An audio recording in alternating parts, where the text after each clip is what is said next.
اعوذ باللہ من الشیطان الرجیم بسم اللہ الرحمن الرحیم۔ اللہ تبارک و تعالیٰ کے نام سے شروع جو بڑا مہربان اور نہایت رحم کرنے والا ہے۔ دنیا کی تاریخ میں ایسے بہت سارے بادشاہ اور فرعون گزرے ہیں جن کو ان کی بادشاہت اور دولت کے نشے نے مغرور بنا دیا اور وہ تکبر میں آ کر خدائی کا دعویٰ کر بیٹھے۔ یہ بدبخت لوگ اپنی بے شمار مال و دولت اور بادشاہت کے نشے میں بدمست ہو کر اللہ تبارک و تعالیٰ کی وحدانیت کو للکارنے لگے اور معاذ اللہ خدائی کا دعویٰ کر بیٹھے۔ اس کے باوجود بھی اللہ تبارک و تعالیٰ نے ان کی طرف بے شمار انبیاء کرام کو مبعوث فرمایا اور ان کو ہدایت کی طرف بلایا، لیکن یہ بدبخت لوگ اپنی سرکشی اور انا پر اڑے رہے اور اللہ تبارک و تعالیٰ کی وحدانیت کا انکار کرتے رہے۔ پھر جب یہ لوگ قابل ہدایت نہ رہے تو اللہ تبارک و تعالیٰ نے ان بدبخت لوگوں کو عبرت کا نشان بنایا اور ان لوگوں کو تباہ و برباد کر کے رکھ دیا اور ان لوگوں کے نام و نشان کو صفحہ ہستی سے مٹا دیا۔ اللہ تبارک و تعالیٰ نے ان جھوٹے خدائی کے دعوے داروں کو ایسی عبرت ناک موت دی کہ آج بھی لوگ ان سے عبرت حاصل کرتے ہیں۔ پیارا دوستو، خدائی کا دعویٰ کرنے والے بدبختوں میں سے ایک بدبخت شداد بھی تھا جس نے اللہ تبارک و تعالیٰ کی وحدانیت کو للکارا اور سرکش اور نافرمان ہو گیا۔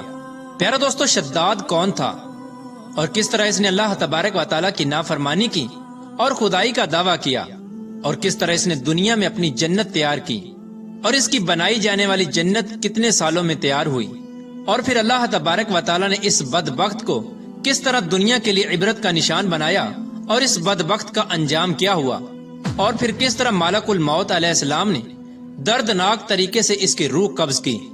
پیارے دوستو، ان تمام تر سوالات کے جوابات قرآن و حدیث کی روشنی میں آج کی اس ویڈیو میں ہم آپ کو بتائیں گے، لہٰذا آپ سے گزارش ہے کہ ہماری اس ویڈیو کو اینڈ تک ضرور دیکھیے گا۔ پیارا دوستو، شداد اس قوم کی نسل میں سے تھا جو دنیا کے سب سے طاقتور ترین قوم تھی، جس کو قوم عاد کہا جاتا ہے۔ اس قوم کے بارے میں اللہ تبارک و تعالیٰ قرآن پاک میں ارشاد فرماتا ہے کہ ان کے جیسی قوم نہ اللہ تبارک و تعالیٰ نے ان سے پہلے پیدا کی اور نہ ہی ان کے بعد کسی قوم کو پیدا کیا۔ قوم عاد احقاف کے اندر آباد تھی۔ احقاف ایسی جگہ تھی جہاں ریت کے بہت ہی بلند و بالا ٹیلے تھے، اور احقاف کا یہ علاقہ یمن اور عمان کے درمیان بکھرا ہوا تھا۔ اس علاقے کے اندر قوم عاد 8,500 سال پہلے آباد تھی۔ اس قوم پر اللہ تبارک و تعالیٰ کا یہ خاص کرم تھا کہ اللہ تبارک و تعالیٰ نے اس قوم کو دنیا کی سب سے طاقتور قوم بنایا تھا۔ اس کے ساتھ ساتھ اللہ تبارک و تعالیٰ نے اس قوم کو سرسبز و شاداب باغات اور وافر مقدار میں کھیت عطا فرمائے تھے۔ اس قوم کے پاس بے شمار جانور تھے اور پینے کے لیے میٹھا پانی تھا۔ اس کے علاوہ بھی اللہ تبارک و تعالیٰ نے اس قوم کو بے شمار نعمتوں سے نوازا تھا۔ چنانچہ اس قدر مال و دولت اور نعمتوں کی فراوانی کی وجہ سے یہ قوم بھٹک گئی اور اللہ تبارک و تعالیٰ کی نافرمان قوم ہو گئی اور یہ باغی ہو گئے۔ ان کی ہدایت کے لیے اللہ تبارک و تعالیٰ نے حضرت ہود علیہ السلام کو ان کی طرف مبعوث فرمایا۔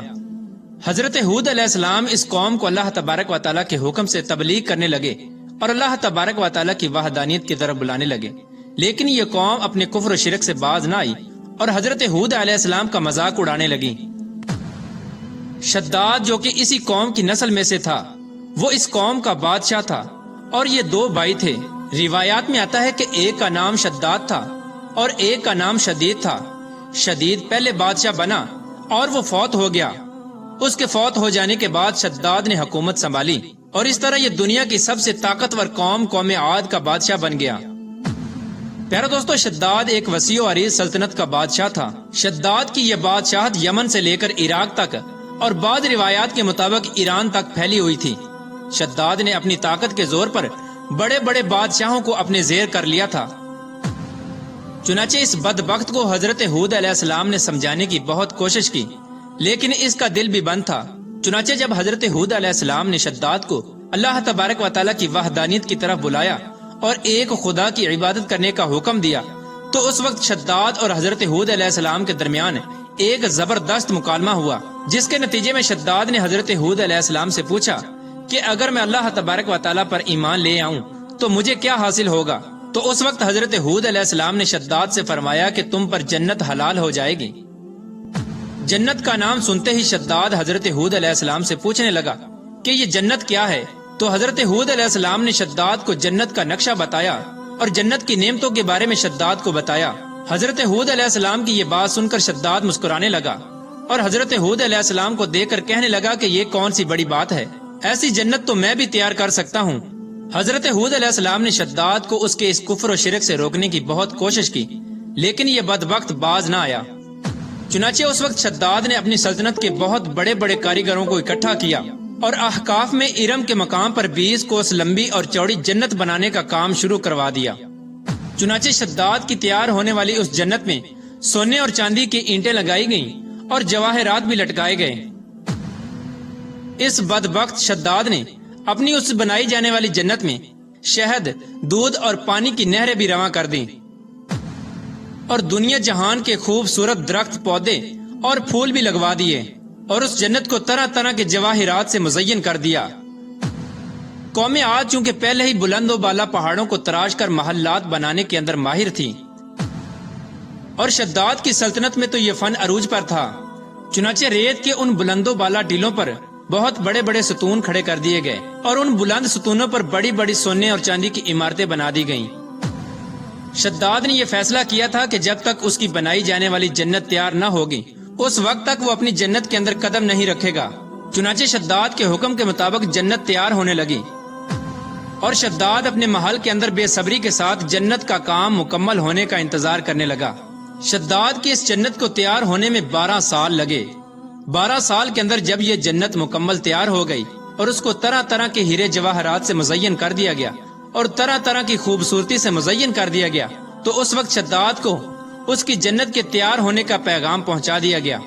چنانچہ شداد جنت کے تیار ہونے کا پیغام سنتے ہی بہت خوش ہوا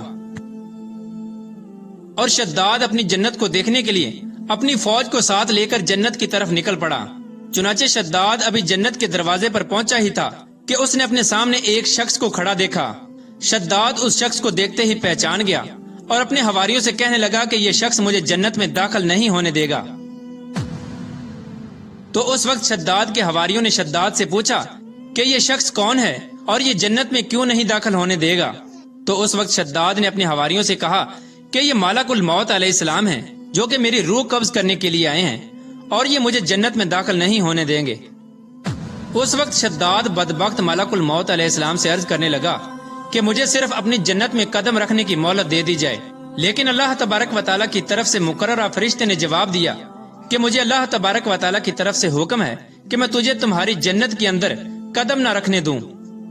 شداد ملک الموت علیہ السلام کے سامنے بہت رویا اور گر گڑایا، لیکن ملک الموت علیہ السلام نے اللہ تبارک و تعالیٰ کے حکم کی تکمیل کرتے ہوئے شداد کی روح قبض کر لی۔ چنانچہ شداد کی موت کے بعد حضرت جبرائیل علیہ السلام نے ایک زوردار چیخ ماری اور شداد کی بنائی ہوئی ساری جنت زمین کے اندر دھنس گئی اور غائب ہو گئی۔ شداد کی اس عبرت ناک موت کے بعد حضرت ہود علیہ السلام نے قوم عاد کو بارہا مرتبہ سمجھایا، لیکن قوم عاد باز نہ آئی۔ حالانکہ شداد کا یہ انجام قوم عاد کے لیے کافی تھا، لیکن جب انسان کی عقل پر غرور کا پردہ ہوتا ہے تو چاہے شداد ہو یا شدید، اس کو کسی کام کا انجام دکھائی نہیں دیتا۔ حضرت ہود علیہ السلام نے قوم عاد کو شداد کا انجام بتا بتا کر ڈرانے کی کوشش کی، لیکن قوم عاد باز نہ آئی اور اسی طرح اللہ تبارک و تعالیٰ کی نافرمانیاں کرتی رہی، یہاں تک کہ حضرت ہود علیہ السلام مایوس ہو گئے۔ اس وقت جب قوم عاد قابل ہدایت نہ رہی تو اللہ تبارک و تعالیٰ نے حضرت ہود علیہ السلام کو حکم دیا کہ وہ اپنے ساتھیوں کو لے کر اس علاقے سے چلے جائیں۔ اللہ تبارک و تعالیٰ کے یہ حکم پاتے ہی حضرت ہود علیہ السلام نے اس وقت آخری مرتبہ اپنی قوم کو سمجھانے کی کوشش کی، لیکن وہ لوگ پھر بھی باز نہ آئے، تو حضرت ہود علیہ السلام اپنے ساتھیوں کو لے کر اس علاقے سے روانہ ہو گئے۔ چنانچہ ان کے جانے کے بعد اللہ تبارک و تعالیٰ نے قوم عاد پر خوفناک آندیاں مسلط کر دیں۔ اللہ تبارک و تعالیٰ کی طرف سے آنے والی وہ خوفناک آندیاں اور طوفان 7 راتیں اور 8 دن تک چلتی رہیں، یہاں تک کہ وہ پوری قوم اپنے بلند ستونوں اور سونے اور چاندی کی عمارتوں سمیت زمین کے اندر دنسا دیے گئے اور غرق کر دیے گئے۔ اور اللہ تبارک و تعالیٰ نے اس قوم پر اس قدر دردناک عذاب نازل فرمایا کہ اس قوم کا نام و نشان تک نہ رہا۔ جس وادی کے اندر بڑے بڑے بلند و بالا محلات تھے، وہ تمام کی تمام وادی ایک ریت کے صحرا کے اندر تبدیل ہو گئی۔ قوم عاد کے اس علاقے کو اللہ تبارک و تعالیٰ نے اس طرح زمین کے اندر غرق کر دیا کہ وہاں پر صرف اور صرف ریت کے ٹیلے باقی بچے اور کسی بھی چیز کا نام و نشان نہ بچا۔ پیارے دوستو، اس طرح اللہ تبارک و تعالی نے شداد اور اس کی قوم کا عبرت ناک انجام کیا اور ان لوگوں کو صفحہ ہستی سے مٹا دیا۔ اللہ تبارک و تعالی سے دعا ہے کہ اللہ تبارک و تعالی ہمیشہ اپنے حضور عاجزی اور انکساری کے ساتھ زندگی گزارنے کی توفیق عطا فرمائے اور حضور صلی اللہ تعالی علیہ وآلہ وسلم کے بتائے ہوئے راستے پر چلنے کی توفیق عطا فرمائے۔